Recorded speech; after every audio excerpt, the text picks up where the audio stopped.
Hello. In this screencast, we're going to take a look at the final stages of the revolution when it went into its most radical, dangerous, and, as you'll find out, terrifying phase. Most of that relates to the invention that you see here on the left side of the screen. This is the guillotine, invented by, believe it or not, a French doctor named Joseph Ignace Guillotin back around the 1790s, the early 1790s. The original idea behind the guillotine was even more ironic, in that beheading was something that had always been reserved only for the upper class, with the idea that it was relatively quick and painless, and therefore a nicer way to kill people from the upper classes. Because the revolution was so geared towards equality among all the social classes, the guillotine, because it didn't discriminate for class or any reason, was seen as not only more humane, but because it was applied equally to all the classes, it was considered an acceptable form of execution. It was very efficient for the most part, although there were some exceptions, and the fact that it was set up as a public form of execution also is not without its problems, and we may discuss some of those as we go through here. Let's see first, though, how we got to this point. In 1792, European monarchies, including Prussia and Austria, had gotten involved in wars with France, the idea being that they were going to defeat the revolution and restore Louis XVI and Marie Antoinette to their power as part of the old regime. For every action, there's an equal and opposite reaction. As it turns out, the French people resisted the efforts by outsiders to change their way of government, and in fact, the calls for liberty, equality, and fraternity weren't just a rallying slogan, they also forced the revolution to turn its hand. In a previous screencast, we talked about whether the revolution would go left, with the radicals who sat on that side of the assembly, or to the right, with the conservatives. As it turns out, the revolution took a hard left. The radicals, specifically the Jacobin Club, convinced the people that the only way to keep the revolution is to get rid of the king. And believe it or not, the only way to be sure to get rid of the king was to kill him. Therefore, in January of 1793, Louis XVI was executed. Unfortunately, he was one example of what happens when the technology doesn't quite work right. The guillotine works by strapping the victim to a platform. Then the platform is then lowered, pushed through the opening called the lunette, and then the blade drops. Louis did not like the way his captors were handling him as he was brought up to the scaffold, and in the ensuing struggle, he wasn't quite fit into the lunette properly. As a result, when the blade fell, it caught on his jawbone and stopped, forcing the executioner's assistants to get up on top of the blade and boom it down in order to finish the job. In an even more macabre sequence, after Louis's head was held up and shown to the crowd rushed forward with handkerchiefs and rags to soak up as much royal blood as they could, still hanging on to the superstition that king's blood contained some sort of magic healing powers. Again, things get pretty crazy around this time. Within 9 months, Marie Antoinette would also be executed, after being put on trial as a traitor herself. Her captors designed a special cell for her with a doorway that was 6 inches lower than normal, forcing her to bow to the captors and the guards every time she entered or exited the cell.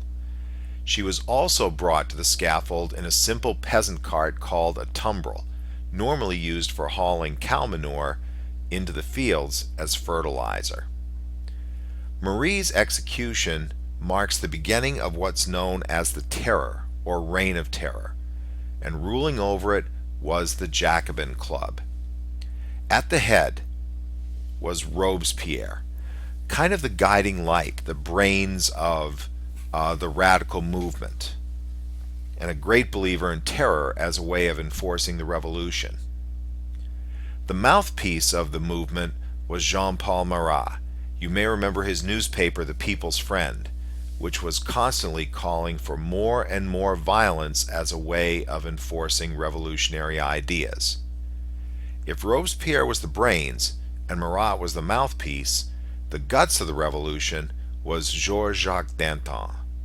By his own admission, the ugliest man in all of Paris, Danton was an upper-class fella, but he had a way of speaking with the people, and he had a way of relating to people that Robespierre and Marat lacked.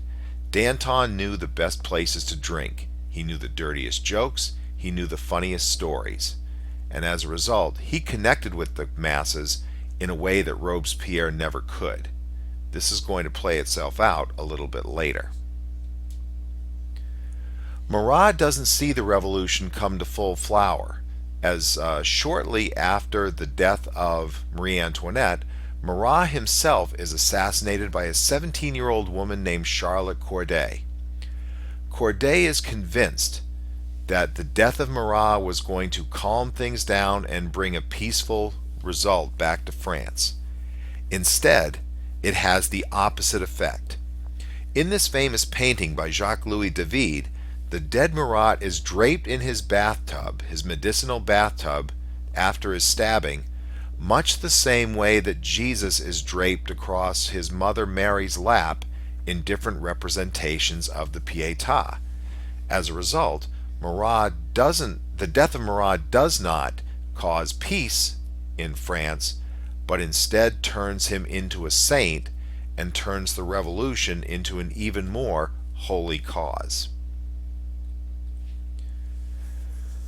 Robespierre then steps up to take full charge of what becomes known as the Reign of Terror. Convinced that the only way to save the revolution is to eliminate every possible enemy of the revolution, he orders more and more executions to take place. In the span of 1 year, as many as 40,000 people across France go to the guillotine, including his former friend Georges-Jacques Danton, when Danton dared to question that the revolution and the terror had perhaps gone too far. What Robespierre promised the people during this reign of terror was a republic of virtue. However, since he was convinced that only he knew what this republic was going to be or could be, he ended up ruling this republic as a dictator. And therefore more and more people continued to go to the guillotine as Robespierre cemented his own power. Eventually the people came to the same conclusion that Robespierre had back in the day. If you have a person causing a problem, the only way to end the problem is to end the person. Ultimately, Robespierre will be put on trial himself as a traitor to the revolution, and he will be executed.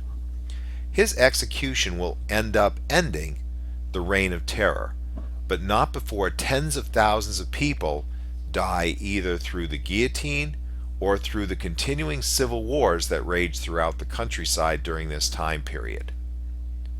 What happens after Robespierre's death?